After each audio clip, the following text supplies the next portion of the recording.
మన ఒత్తిడికి తల ఒగ్గి కుల సర్వే చేసిన తర్వాత కేవలం ఒక స్టేట్మెంట్ పెట్టిండ్రు అసెంబ్లీలో. ఆనాడు అందరం డిమాండ్ చేసినాం, స్టేట్మెంట్ నై చెల్తా బిల్లు తీసుకురండి అని చెప్పినాం.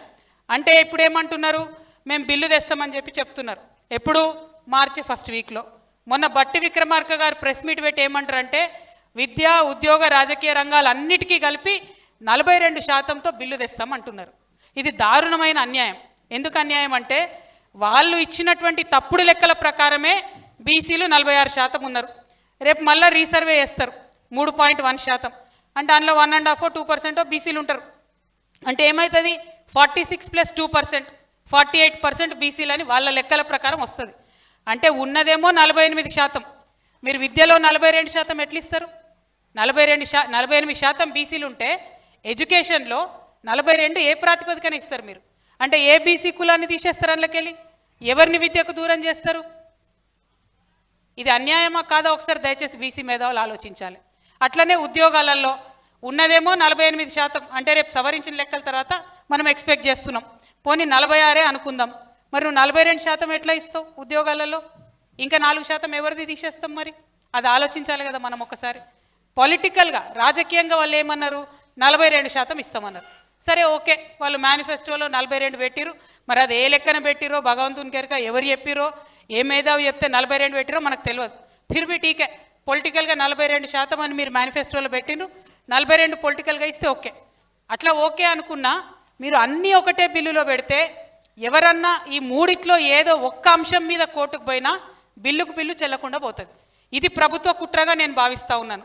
అందుకే ఇవాళ ఇక్కడ ఖమ్మంలో ఉన్నటువంటి బీసీ విద్యార్థులను, మా బీసీ ఆడబిడ్డలను, బీసీ మేధావుల్ని అందరినీ కూడా నేను విజ్ఞప్తి చెప్తా ఉన్నాను.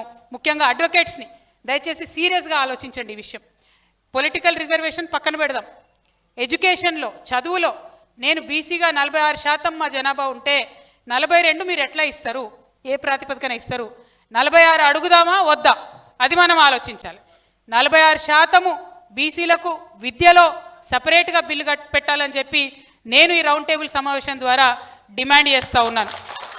అదేవిధంగా 46% ఉద్యోగాలలో కూడా బీసీలకు సపరేట్గా బిల్లు పెట్టాలని నేను ఇంకొక డిమాండ్ చేస్తూ ఉన్నాను.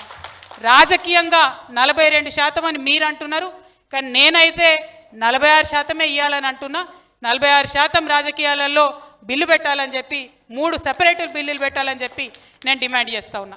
ఇక ఇంకొక కీలకమైన కుట్రకు ముఖ్యమంత్రి గారు తెరలేపినరు. ఏంటి? కాంగ్రెస్ గవర్నమెంట్ ఎప్పుడన్నా ఏదన్నా పని నుంచి తప్పించుకోవాలనుకుంటే మన రాష్ట్రంలో బీజేపీ వాళ్ళు ముంగటికి వస్తారు. బండి సంజయ్ గారు, కిషన్ రెడ్డి గారు వీళ్ళు ముందటికి వచ్చారు నిన్న మొన్న. ఏమంటున్నారు?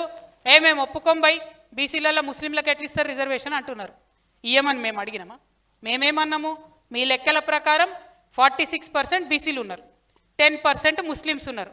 సో 46 + 10 56% ఇవ్వండి రిజర్వేషన్. మేమేమి బీసీలో తీసి ముస్లింలకు ఇవ్వమంటలేం కదా. మీరెందుకు హిందువులు ముస్లింల మధ్యలో పంచాయతీ పెట్టే ప్రయత్నం చేస్తున్నారు?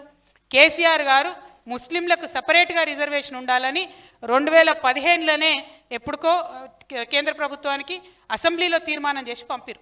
మా స్టాండ్ అప్పుడు ఇప్పుడు ఒకటే.